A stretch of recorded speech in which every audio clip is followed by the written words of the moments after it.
Hello and welcome. It takes about 30 seconds for all of our participants to fill into the room. So I'm gonna wait and calmly and slowly welcome each of you. If you're here for a conversation with Joy Lanzendorfer, you are in the right place. We are delighted to see you. People still coming in. This is great. Come on down, as they said on that. What's that show? There's the book right back where we started from. All right. Oh, we've already got a hand raised. Okay, great. Let's begin. Hi, and welcome to Alta Live. This is the digital event series at Alta Journal. I'm Beth Spotswood, Alta's digital editor. Today, I am so excited to welcome regular Alta contributor Joy Lanzendorfer. Joy is here to discuss her first novel, right back where we started from. Joy will be in conversation with Alta's managing editor, Blaise Zariga. Before we get to Blaise and Joy's conversation, if you're new to Alta, if you're unfamiliar with what we do, Alta Journal is an award-winning quarterly magazine that aims to celebrate the writers, poets, creators, innovators, conservationists, as Joy wrote about in a recent article for us, and artists of the West. If you enjoy today's conversation, I hope you will check us out at altaonline.com. Joy and Blaise will talk for about 30 minutes. Please use the Q&A button that's kind of directly below the video and ask questions of Joy or Blaise. I'll return in about a half an hour to get to as many of those questions as possible. All of this interview will be recorded and posted to altaonline.com later today. With that, I turn it over to Blaise. Thank you, Beth, and hello, Joy. Hello. Welcome, welcome, and congratulations on the publication of Right Back Where We Started From. Oh, thank Uh, you. And thanks for yeah, having me today. This is I, terrific. and I'm so pleased to speak with you, and so pleased you're here. Joy knows this, but for the rest of the audience, I wanted to share that when I first came on board to Alta Journal in the fall of 2018, and Joy was the first writer that I wanted to go and see if I could convince to contribute to Alta. Will Hurst and I had noticed an article she wrote about the playwright Eugene O'Neill and his time in the Bay Area. It was in the New York Times. We both said to each other, independently, "Hey, did you see that story? Did you see that story? Who wrote it?" And so the courtship began, and the first story that Joy contributed to Alta was The First and Last Lives of Jack London, which was noted in the best essays of 2019. It's on our site. Highly recommend that. And of course, you can see her other work about Mary Austin, Dorothea Lange, the California Condor stories, and more. And rest assured, I hope you can expect to read more from Joy in the upcoming issues. But today we're here to talk about your novel, Joy.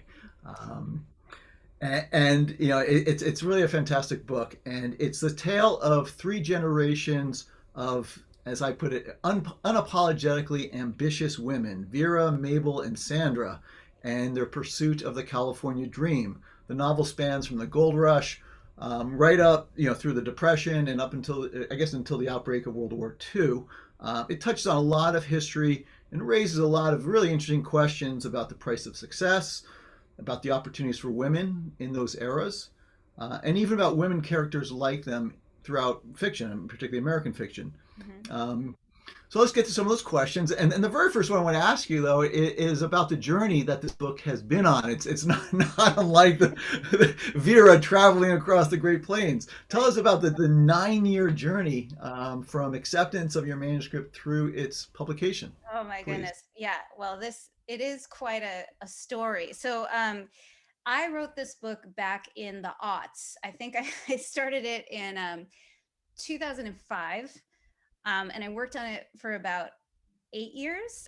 So I finished it in 2012. Um, and it was waylaid by bad luck. So what happened was Sandra today, her name back then, my main character Sandra, she used to be named Sandy. So I got an agent, and the agent started sending the book out to publishers in New York, which is the process of getting a book. You get a literary agent, they send it to the publishers, and the publishers buy the book. So while the publishers were looking at the book, at first it was getting, really great responses and it was very positive. And then two things happened. One, Hurricane Sandy happened, and that was in the fall, and then of 2012. And then right after that, Sandy Hook Elementary School shooting happened. So these two terrible events happened that had the same name as my character. Not to downplay or trivialize those events in any way, Right. but just it was just really bad luck for my book, because publishing is emotional, and editors are humans, and I had this book with this lady named Sandy who is doing all these bad things. Like, she does bad things in this book. And it did seem to sort of waylay the book a bit. But I mean, it might have recovered, but then my agent, right in the middle of all that, just quit the publishing industry and went back to grad school. So basically my book just got stranded in email boxes all over New York, and I couldn't do anything about it. Like, it was just a lot of bad luck, and it was discouraging and upsetting and everything. So I gave up. I just I tried to get another agent, didn't work. So I gave up, and I moved on, and started writing for publications like Alta, and then 6 years later, right as I had finished a young adult novel and I was starting to look for an agent again, this woman named Susan Velasquez from Jabberwocky Literary Agency, she emailed me out of the blue, and she said, "Is Right Back Where We Started From still available? I'm interested in representing you." And I said, "How do you even know how do you even know about this book? Like, I haven't done anything with it for years." And she, Right. yeah. And so it turned That out seems amazing. she had been, when I was sending the book around the first time around, she had been an intern at a literary agency, and she had been one of the first readers. So she read the book for an agent that I approached to represent me. And she ended up really loving the book and recommending it. And that agent passed on recommending me. So she kept my query letter, which is like a letter you send literary agents to tell them about the book. So she kept that and waited until she was in the place where she could start her own client list, and with the intention to track me down. And she did. And then she sold, and I signed on with her, and she sold the book to Jabberwocky Literary Agency, and now here it is. So that's the That's extraordinary. I mean, I guess it's a lesson in fortitude and perseverance, but you kind of forgot about it, I guess, right? Yeah, I mean, mourned it and then forgot Yeah, about it. yeah, Yeah, because yeah. it's hard, but yeah, it was. I had moved on, and I don't know. It's just really, it's an interesting little roller coaster that I was on with this book, and so Well, I yeah. mean, I just want to, I guess it begs the question, and I know we want to sort of get to the book itself, but like, are there lessons here for other writers or any, Yeah, I think the lesson is you can't control publishing. Publishing is outside your control. There's a zillion factors involved, that are not your fault. Like in my case, it was bad luck. I had an agent who quit the business. I had a bad timing with Sandy. Even the themes of the book were not quite well, yeah. as timely as they are today. So but I wrote a good book, and it stuck in the right person's head, and then later it came back. So I guess all you can really do is just do your best work, and the rest is just out of your control. It's the hard facts. So Well, I mean, speaking of the book, then it's told in chapters that alternate between the three characters. And if you were to straighten it out, the linear narrative begins. The leaping off point is in Maine. It's a tail end of the gold rush, I guess, and Vera's standing on a balcony, and there's this extraordinary meteorological event. We have the excerpt on our site, but I'm curious if you could just explain to people how you got the idea. I mean, describe what happens and where the notion for this event came from. Yes, so this chapter is on the Alta site, so you can sort of get a taste of the book. Yeah, so it's from the point of view of Elmer, who is this Elmer Sanborn, who is this man who's about to go to the California gold rush. And he he's at a ball, and he looks across this room, and he sees a woman, and she's sort of glowing blue. And she's right by a balcony, and there's a thunderstorm going on. So he runs across and rescues her. So yeah, so that, and where did that come from? So And why is she glowing blue? I she's mean, glowing blue because she's about to be otherworldly almost. struck by lightning. And this, I guess this is something that can sort of happen. I've exaggerated it, but people have been turn a little bluish before being struck by lightning, so I've exaggerated it in the story. But yeah, so she's about to be struck by lightning, so he's literally like they're struck by lightning as they're or almost struck by lightning as they're falling in love. Yeah, so Fireworks, no lightning. yeah, exactly. And I don't remember now what I was thinking, but I do know I made most of that up. But I think I was just in the scene, and he looked at her and she was glowing blue, and I just followed it from there. But because in the acknowledgments you mentioned family stories. I didn't know if a relative of yours had been struck by lightning or. Oh, that one isn't from the family stories. That one's just my imagination. But yeah, there are like a lot of the family stories that my grandfather used to tell are sort of wrapped in this book. But yeah, but not that one. That one that one's all me, I guess. All right. Well, so then from that happens in Maine, and Elmer marries Vera, who's the sort of our first, I mean, one of the strongest characters in the book, and they take a wagon train to the gold fields, and there's a scene in there that I just really was struck by.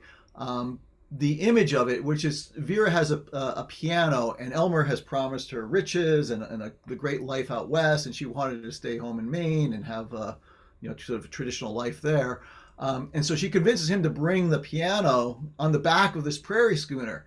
And it's an image that I part of it thinks it's something out of Cormac McCarthy, not Blood Meridian, but there's this crazy lady playing a piano in the back, and it's at once an act of hubris to demand and insist that she be allowed to bring this piano, and that also she's playing it, as the wagon's trundling along. Yet it's also something of beauty, and to me, it's one of the when and they have to, and Elmer gets some bad advice, a la Donner Party, and takes a bad turn through the desert, a shortcut.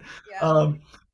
And he insists that she jettison the piano, and it's something that she never forgives him for. And I wanted to ask, and also, I mean, I'm just one more, it brought up Jane Campion's the piano, that movie. I was thinking about that too, and I want to just ask, am I reading too much into this piano moment, or was it like sort of a leaping off point for her to say, that's it, I'm done with Elmer, I'm just going to make it my own way, from here on out? Well, yeah, it's so interesting you bring up the piano, because the piano, because I didn't think about that at all, but I did love that movie when it came out. Like, I was a kid when it came out, and I did really, I love everything Jane Campion has done. So it's interesting. It makes me wonder, did I sort of inadvertently like draw inspiration from it in some way?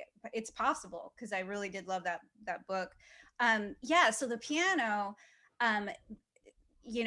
when Elmer decides to bring that piano along, that is a huge deal to Vera, because Vera doesn't want to go to the gold rush. She's scared to go to the gold rush, and she doesn't really have a choice, because her husband, she's married, he's going, and in those days women did not have that kind of autonomy or control of their lives. So she either can stay with his mother, which is what a lot of wives did when the men went off to the gold rush, but she doesn't even know his mother, like they just got married, or she can go with him. And so she's trying to go. But she's terrified, and she doesn't want to leave Maine. She doesn't want to leave her family and friends. And she's also very sensible in that she's like, well, what if we don't make any money in the gold rush? What happens then?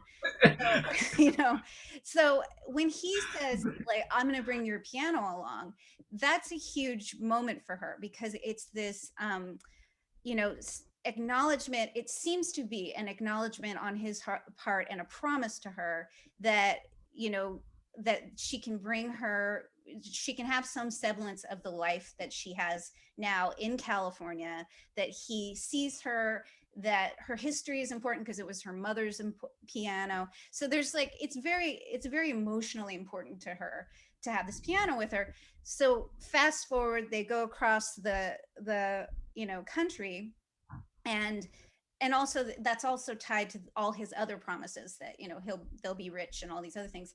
So when they're in the Nevada desert and they've taken a bad map and they're lost and they're trying to deal with a water shortage, and and he has to get rid of this piano because the oxen that are pulling their wagon are going to die if they don't lighten the load. That was something that happened a lot, by the way, in the gold rush. Sure. And this moment where he has to take it out and deposit it in the sand, in the dirt in the Nevada desert, is this huge betrayal to her. And you're right, it is like this rupture. It's this rupture of their marriage, and it makes her reassess like the power dynamics. And she decides like she's going to take control at that point. It's a very important part of it, and it's something I don't think she ever forgives him for. Right. I'm struck with it, and it becomes her. It's the fire inside. She develops this sense of sort of feeling cheated, and she's not going to let anything get in her way, and that same sense of being of unfairness and needing to conquer, and very in a real determined fashion, is passed on to her daughter, Mabel, who then passes on to her daughter, who becomes Emma, becomes Sandra, and there seems to be a commentary a little bit in this about the American dream, about the price of success, particularly about the California dream. And you, in an offhand email, or I think it was an offhand, but it also shows what happens when you arrive late to the gold rush. Like, what else are you gonna do? The party is over. But maybe you could just tell us a little about that the California dream, not all that glitters is gold, and so on. Yeah, I mean, I think this is something that came about during the gold rush, which is, I mean, we've always had the Protestant work ethic, we've always had manifest destiny, but with the gold rush came this new idea of what American success is, which is this idea that you can be one individual can become fabulously wealthy within their lifetime, that they can go and work hard for a short period and become wealthy. And I think that's really interesting, because I think that's very ingrained in us as Americans. It's not that we're going to be wealthy, but that if we work really hard, we can achieve all our goals. I think over time, what happened in the gold rush has morphed into this other thing. But obviously, like the California dream, the American dream, they've never really been open to everybody. Not to people of color, Black people, women. So, and there's a lot of privilege in the American dream. So yeah, it is a bit of a criticism of that, and it's important that I'm telling this story from women's point of view, because Right. they couldn't pursue goals in the same way. Yeah, and I that's what I was struck by, because I don't think I've encountered a trio of women so determined for success as your book, and at some level, they're flawed and perhaps even unlikable, that they do some terrible things. Yet, thinking about, is it a gender thing? Like, in other words, like, why does these worshipful books about Bill Gates, about Jeff Bezos, I'm not saying they're unlikable, right? But they get a pass, or Thomas Sutpen and Absalom, he's going to get Sutpen's 100, just the way. As Sandra wants that Mabel wants the big house in Santa Rosa or Hillsburg, and so these women, in a way, I think they're very unique, and I'm wondering that if they're not only written out of history because of circumstance, in other words, that they had to hide behind the role of their husbands, kind of Right. thing. Right. They're also, in a way, being written out of literature. I mean, is that accurate, do you think? Or I was thinking about this last night, in the middle of the night because I woke up, and wondering what I was going to ask yeah, you? just like I have to talk, but yeah, I was thinking about unlikable female characters because there has been a response to that. Like people really like this book, but I keep hearing like this is such a page turner. I really enjoy it, but it had these characters, like I didn't know what to do with the fact I didn't like them, and I do think a lot of that is because they're women, and I was thinking about all kinds of books with men in them, and how it isn't even a question. Like when you're reading Moby Dick, you're not questioning whether you Right, like that's what I'm saying. Like, Ahab or whatever. maybe question my own biases and assumptions and everything. I mean, I Exactly. think Yeah, it's it's yeah. it's still really important for women to be likable, and and that's fair. I think it's fair to want to like a character when you're reading a book. I think that's a totally valid thing. It's just not something that I put a lot of stock in because I kind of think if you're in a lot of people's heads, you probably wouldn't like them very much. If you really were in their heads, like Right. if Sandra were here talking to us, we'd probably like her because she's fun and she's vivacious. But when you see Uh-huh. what's in her head, it's a very different matter. And that's reality for, I mean, the internet is kind of showing that, right? Like what's going on in Uh-huh. people's heads. It's kind of ugly Right. sometimes. So yeah, so it's not important to me whether a character's I mean, it probably should be more important, but it's not. Like I think No, but I mean, it's really people are interesting, people are and and thinking about history too is that you have many true events, from and people, Black Bart, central casting is hilarious, the actual central casting, the earthquake, the World War II. You even have this great, the blimp crashing in Daly City, yeah. a little known incident that is actually in the Oh, you pages know of about that? Alta. Yeah, that really happened. Yeah. And so I was like, aha, I know that one. But so how do you decide what to weave in, what to leave out? I mean, because the blimp thing, as an example, it wasn't necessarily essential to the plot, but I love the digression. Yeah. Yeah, I guess, I mean, a lot of it is there is a lot of gold rushing happening. So there's like a pattern of, so I did when I was deciding what to put in, like her going to Hollywood to be rich and famous. That's a kind of gold rushing. And it also goes along with sort of some family stories. Like my grandfather went down to Hollywood for a while. So, the two things, it's like, that's how I sort of came to that. And then central casting was the way of looking at gold rushing from the point of view, like if you look at acting at like trying to be a movie star as a kind of gold rushing, being famous, making your way into pictures. The people who didn't do that, and again, we're talking about a lot of failure in this book, a lot of them are the central casting people. So that's sort of the line that gets me to, well, let's learn about central casting and maybe we'll put that in the book. So yeah, it's Mhm. things like that. It's little circuitous routes that get me to it.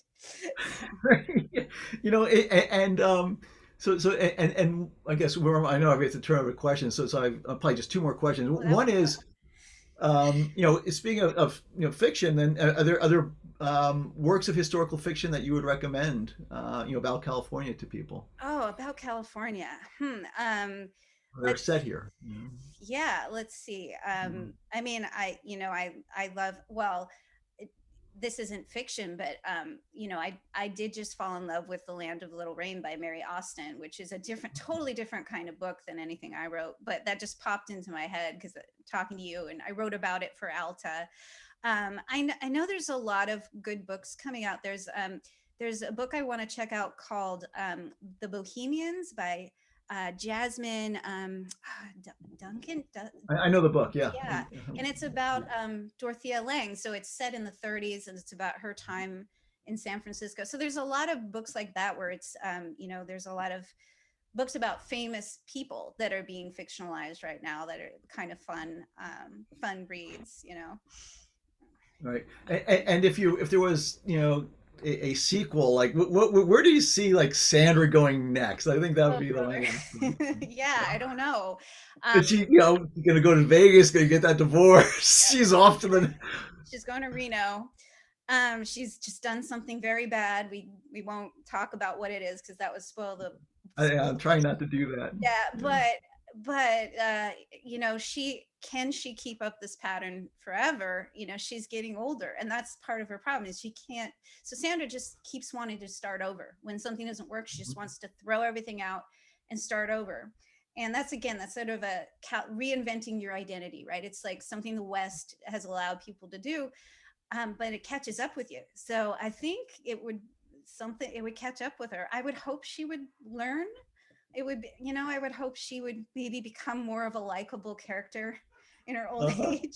Well, I mean, but your title suggests that perhaps that might not be. It's right back where we started from. Right, It's a maybe. cycle. It's going to go. And just I got to ask. I know we sort of laughed about it, but is there any connection to the Maxine Nightingale song? Right back where we started Yeah. from. No, I was thinking, well, obviously that's a great song. But I was actually thinking more in terms of California Here I Come, which has the line right back where I started from. And that's where the original lyric came, but I changed it to right back where we started from because there's three women in this book. Hmm. But yeah, the Maxine Nightingale, I mean, that's just such a positive song. I don't know how If we had music, we could play it now and like sort it'd of be great, for like the an exit. outro. Yeah. Yeah. Right. Well, on that, perhaps Beth, are there some questions that it would be good to bring on now? Absolutely. Hi.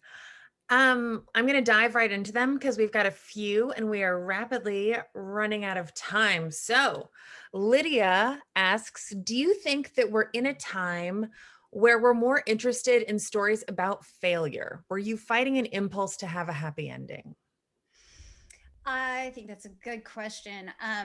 I I don't think I ever thought about having a happy ending because I knew the ending. But I do think we're talking more about failure and ambition and greed because of what's been happening the last 4 years with all of our political strife and these famous scams that are going on and questioning corporate greed and all that. So I think we are starting to look at some of those things as a culture more and more right now. Yeah. Will in San Francisco, our publisher, asks, Hey, Will. he also loves The Land of Little Rain, one of those books where you were transported to her country in the first few lines. He suggests you have that skill as well. Oh, So his question, are you loving fiction or reporting? which do I like better? Or which, I can never pick between fiction and nonfiction. I really do.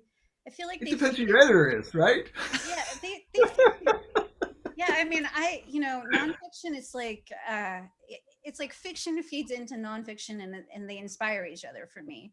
So, I want to write many more novels, but I don't see ever giving up reporting and journalism and that kind of thing because I just really enjoy it. So I like both. Yeah. Um, are you working on another novel? Have you started your next fiction book? Yeah, I have an essay collection that my agent is shopping around. Speaking of nonfiction, and then yeah, I'm working on a new novel, and I really need to get back to find some time to work on it. But I'm hoping to get it done this year. That would be great. So that's my goal. Yeah. Can you name a few of your influences? Let's see. I I like the modernist writers, so that would be people in the early 20th century. I love Virginia Woolf. Um, I'm rereading The Age of Innocence right now, by Edith Wharton, and I'm just remembering how much I love her as a writer. So good. I like Faulkner. I like some early Hemingway, D.H. Lawrence. So that time period probably are my favorites. But then, of course, I like people like Toni Morrison, and lots of different writers. I don't know. Yeah. Yeah. If you had a MacArthur grant, what would you do with it? Oh my goodness. Yeah, fall on the floor in shock. Wow. What would I do with it? I guess take time off to finish my book the other book. I don't know. Wow, I never thought about that. yeah, write, go to a cabin and write, and have the time to do that. That would be great. But beyond that, I don't know. That's a very Jack London Yeah. answer. Go to a cabin and write. Yeah. Uh-huh. And last question before we end it.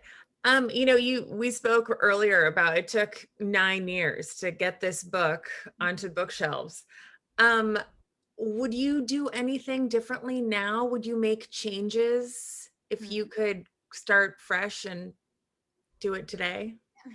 Well, yes, I would. I think the funny thing is, obviously I've been working on this since 2005. So I'm a very different writer now than I was then.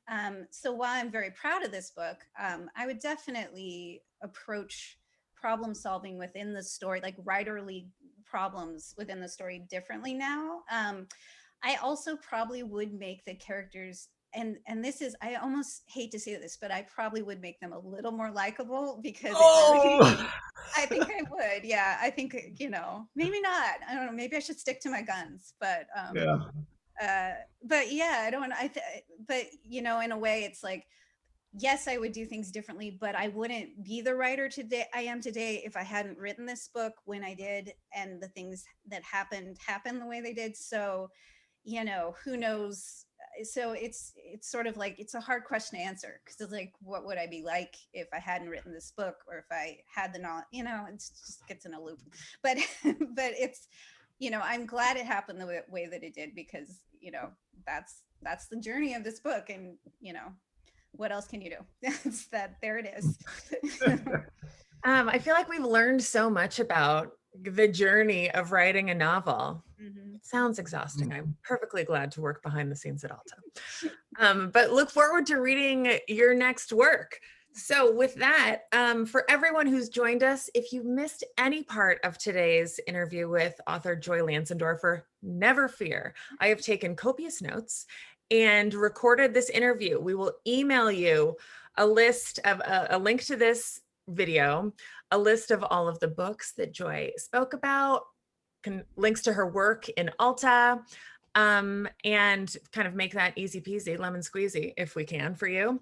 And then please join us tomorrow, already tomorrow, for the California Book Club. We are very excited to welcome Rachel Kushner for a discussion on her book, The Mars Room. She's going to be in conversation with California Book Club host John Freeman, as well as our special guest, Miriam Gerba. So that's tomorrow night at 5 p.m. And then next week, we have another special event, Alta Live at 5. We're switching it up and doing a happy hour, 5 p.m. with cocktails. We've got Alta contributor Michael Bauer, Nicholas Man Called Battelle, and bartender, bar owner, cocktail genius, Greg Lindgren. And we're going to be talking about California distilleries and the incredible booze that's kind of being grown here in the Golden State. So please do keep those events in mind. If you're free, we would love to see you. Most importantly, Joy, it is always so nice to work with you. Thank you so much for taking part in this and sharing so much of your process and journey with us. Blaze, you're awesome, as always. And to everyone who joined us, thanks so much. Stay safe. And we will see you at the next one. Take care, everyone. Bye, everyone. Thank you so much. Really fun. Thank you.